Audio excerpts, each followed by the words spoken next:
عايز تتعلم كود حقيقي بس بطريقة البازل ومليان تحديات وكمان تعرف تفاصيل أكتر عن استخداماته، يبقى بلوكلي.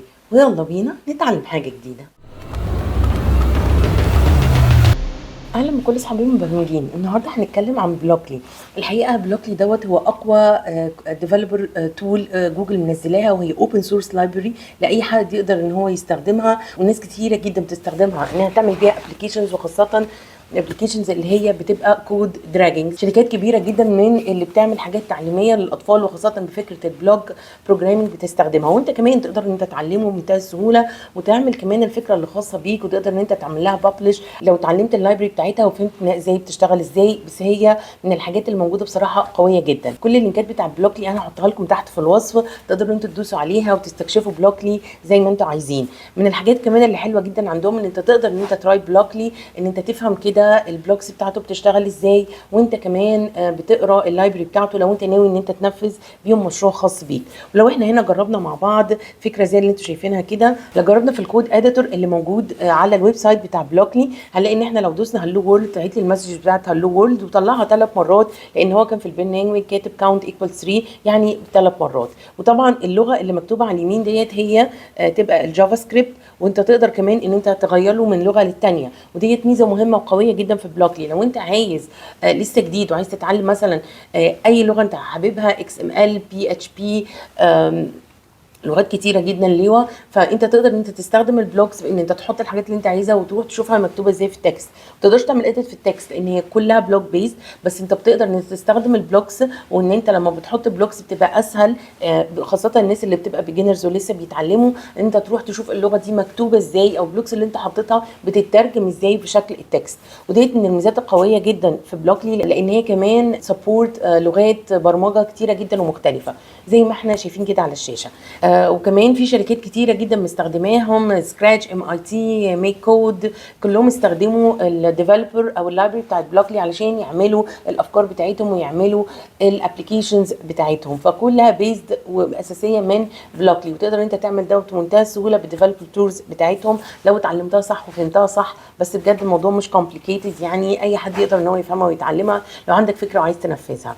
من الحاجات كمان اللي حلوه جدا في بلوكلي بصراحة، ومن ديت من الحاجات اللي بتعجبني جدا، وهي ما بتبقاش بسيطة وسهلة خالص زي ما احنا هنشوف مع بعض كده، ان هم عاملين هتلاقوا لينك في الوصف، عاملين ويب سايت لتحديات جيمز تقدر ان انت تمشي فيها. احلى حاجه في التحديات ديت ان هي مظبوطه بالظبط علشان تعلمك الرحله بتاعه البرمجه بطريقه ذكيه جدا، بطريقه محترفه جدا.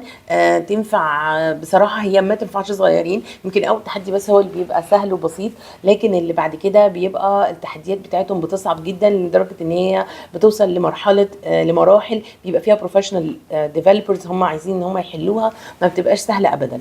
فبتبقى حلوه جدا لان انت لازم ان انت تعدي التحدي بالامكانيات اللي موجوده، ودي نقطه مهمه جدا في البرمجه، ودي بتبقى ميزه بتتعلم لما بتقدر انك تتعامل اكتر من برنامج.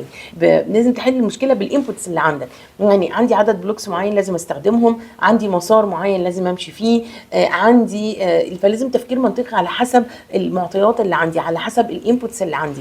ما ينفعش ان انا كده افكر في اي حاجه او ان انا احلها اي حلول، لا، انت لازم تحل حلول تكون منطقيه وتكون صح، وتستخدم عدد بلوكس معينه تحل حاجه معينه عندك. فديت من الحاجات القويه اللي بتعلمك الكريتيكال ثينكينج، اللي بتخليك وبتحضرك انك لو فعلا بجد جالك مشروع حقيقي، ازاي ان انت يبقى المشروع بتاعك فعلا بجد كويس من ناحيه الوقت ومن ناحيه الاستخدامات، من ناحيه ان انت تعمله بس تايم، وكمان يبقى بيستخدم فيه اقل كود علشان الميموري والكلام ده كله. فالتحديات بتاعتهم بصراحه قويه جدا وحلوه جدا. لو جينا شفنا اول تحدي بسيط جدا بتاع الانيمالز، ده لذيذ وبسيط وخفيف واي حد يقدر ان هو ينفذه بسهوله. ده بس علشان يعلمك ازاي تعمل سنابنج للبلوكس، وتبقى فاهم ان انت تقرا البلوكس بيبقى كل واحد فيها ايه، وايه هي الفاريبلز والدروب داون والكلام ده. ده بالنسبه لاول تحدي معانا، وكان في منتهى السهوله. انا هدخل معاكم على طول في التحديات اللي بعد كده. لو جينا في التاني تحدي اللي هو الميز، هتلاقوا ان اول واحد سهل جدا، ما فيهوش اي حاجه دايركت. طبعا ان هو الميز اكتر مركز على فكره الفانكشنز، وان انت بتقول له موف فورورد، تيرن رايت، تيرن ليفت، ومفهومك للفانكشنز. ف فاول واحد بيبقى سهل، بس احنا لو مشينا بقى في تاني واحد وتالت واحد زي ما شايفين كده، الموضوع عمال يصعب ويصعب، وكل ليفل بيبقى اصعب من اللي قبله. تفكر ان انت تحل التحديات ديت، وكل شويه بيزود لك كونسبت، بلوك كونسبت مهم جدا. يعني زي ما يكون كده بيبني لك واحده واحده فهمك للبرمجه، واحده واحده. الاول اداك فانكشنز، وبعدين اداك if conditions مع الفانكشنز، وبعدين في هتلاقي مثلا بقى في اللي بعدها بيديك if هتلاقي بيديك بعد كده looping، وهكذا. وبيبني لك واحده واحده علشان تقدر ان انت تفهم الموضوع ماشي ازاي منتهى السهوله، وفي نفس الوقت ما تزهقش انك بتحل جيمز وتحدي. كلنا بنحب التحديات، مفيش حد اظن في الدنيا ما بيحبش ان هو يحل تحدي، بيبسط جدا لما بيحله.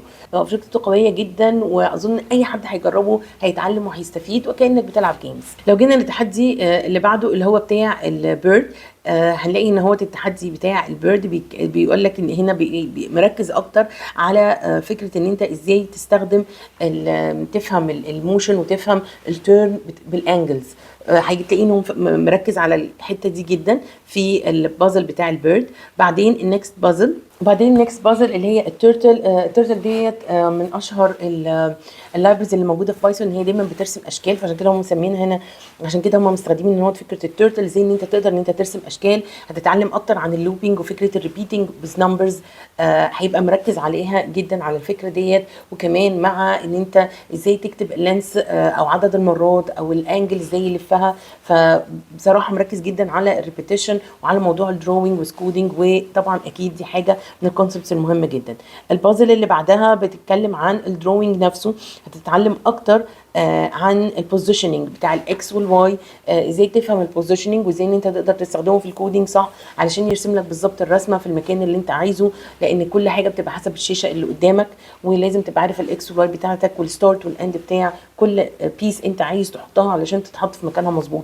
في الاخر الكمبيوتر فعلا مش زي الانسان، ما بيعرفش يفكر. التحدي اللي بعد كده للناس اللي بتحب الموسيقى، مديك حاجات بسيطه كده تقدر ان انت تعمل بيها اغنيه، زي ان انت تستخدم النوتس بتاعه السلم الموسيقي علشان تطلع ان انت اغنيه عن طريق الكود. وبعدين التحدي اللي معانا اللي بعد كده فكره الجيمنج وازاي ان انت تقيم على حاجه، ان انت تبقى فاهم كويس قوي الانجل مع الديستنس، علشان محتاجهم من الاثنين يكونوا مظبوطين علشان توصل للمنطقه الصح. برضو ديت من الحاجات اللي بتبقى مهمه ولذيذه جدا ان هي يتعلم برمجه. وفي الاخر كمان في اخر جيم عندنا اللي هي الجيم الادفانسد، اللي هي بوند، بيبقى فيها تحديات اصعب واصعب. الليفلز لما بتوصل بعد كده بتبقى فعلا بجد ليفل صعبه، ما بيبقى الموضوع فعلا بجد فيه تحدي كبير جدا مش سهل.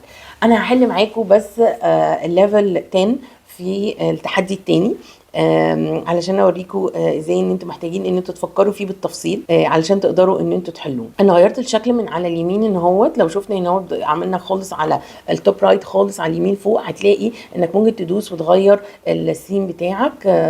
فالموضوع لطيف، يعني انتوا تحبوا تغيروا الثيمز بتاعتكم وتحبوا تغيروا الثيمز بتاعتكم تقدروا ان انتوا تعملوها. طيب انا لو قلت له مثلا على طول مثلا امشي شمال، لو ما فيش طريق قدام امشي يمين او امشي شمال، تبقى مشكله، لان هو ممكن يلاقي في طريق قدامه وممكن يلاقي في طريق يمين وفي طريق شمال. فالفكره كلها ان هو معتمده على ان حلها هيكون ان انت هتحط كذا لوب جوه بعض. اول حته هنقول له موف فورورد، مفيش مشكله فيها، فهنقول له ان هو لو انت عندك باس اهيد اعمل تشيك، لو في باس لليمين او باس للشمال. لو لقيت باس لليمين ادخل يمين، ولو لقيت باس للشمال ادخل شمال. اوكي، دي اول حته احنا هنقولها له. ماشي، طيب يبقى هقول له موف فورورد اف باس اهيد، لو انت عندك باس فيه على طول باس يبقى ايه تشيك. لو انت في اوبشن عندك تمشي يمين او شمال يبقى انت محتاج تمشي يمين او شمال. خلاص، طيب ليه احنا قلنا له كده؟ لان انا هنلاقي ان هو بعد ما يلف يمين او شمال مفيش عنده اوبشن تاني غير ان هو مش محتاج ان هو يموف فورورد في حاجه، انا محتاجه ان هو على طول يمشي يمين او شمال، فهو هيعمل كده. طيب لو انا ما عنديش باث اهيد اصلا هعمل ايه؟ هتتشيك لو يمين امشي يمين، ولو شمال امشي شمال. ماشي، طيب تفكيره معقد شويه، بس تعالوا نشوف مع بعض لو عملنا ران للبروجرام اذا كان هو كده هيشتغل ولا لا. يبقى اول حاجه هيموف فورورد، وبعدين لو لقى شمال زي ما انا قلت له بقى بص لقى ان في باس اهيد، فلما لقى باس اهيد تشيك يمين ولا شمال، لقى ان في شمال فهيمشي شمال. اوكي، وبعدين هيلاقي باس اهيد مفيش يمين او شمال يبقى هيمشي فورورد. ليه هنا بقى هو ماشي فورورد تاني؟ لان احنا في الدو لوب هو هيكرر الكلام ده انتل ما يوصل للبوزيشننج. فعلشان كده هو لما ما لقى هنا هو في باث اهيد، لما لقى هنا هو ان هو قدامه باس اهيد بس ما لقاش لا في باس يمين ولا باس شمال، ولقى ان الالس مش شغاله، يبقى راح من الاول ريبيت انتل موف فورورد، يبقى راح عمل الموف فورورد تاني وبعدين راح دخل على الباس، لقى في يمين او شمال هيتشيك. لو في يمين هيدخل يمين لان انا عايزاه يروح ناحيه اليمين مش عايزاه يروح ناحيه الشمال، فعشان كده حطيت if path to the right الاول. يبقى path to the right turn right، يبقى عمل turning right. هيعمل تشيك تاني دوت اذا كان left ولا رايت، مفيش ليفت ورايت يبقى هيموف فورورد، في عنده نوت رايت هيمشي نفس الحكايه، عمل تشيك مفيش غير فورورد اعمل فورورد، لا يمين او شمال، لا قلت له ادخل شمال. فهنلاقي ان هو دخل شمال لان احنا قلنا له ان انت بتتشيك بعد ما بيتشيك لو موف فورورد بتتشيك اذا كان يمين او شمال. انا حبيت ان انا ليه حليت معاكم التحدي دوت عشان اوريكم ان فعلا بجد التحديات في الليفلز لما بتمشوا لليفل 10 بتبقى مختلفه، واتمنى ان انتوا كلكم تحلوها وتجربوا بلوكلي وتقولوا لنا رايكم فيه. ولو محتاجين ان احنا نشرح لكم اي حاجه تانية او تعرفوا برامج تانية او عايزين نحل لكم اي حاجه اكتبوا لنا بس في الكومنتات. يا رب تكون حلقه النهارده عجبتكم واستفدتوا. ما تنسوش لايك وشير وسبسكرايب في القناه بتاعتنا. هابي كودينج.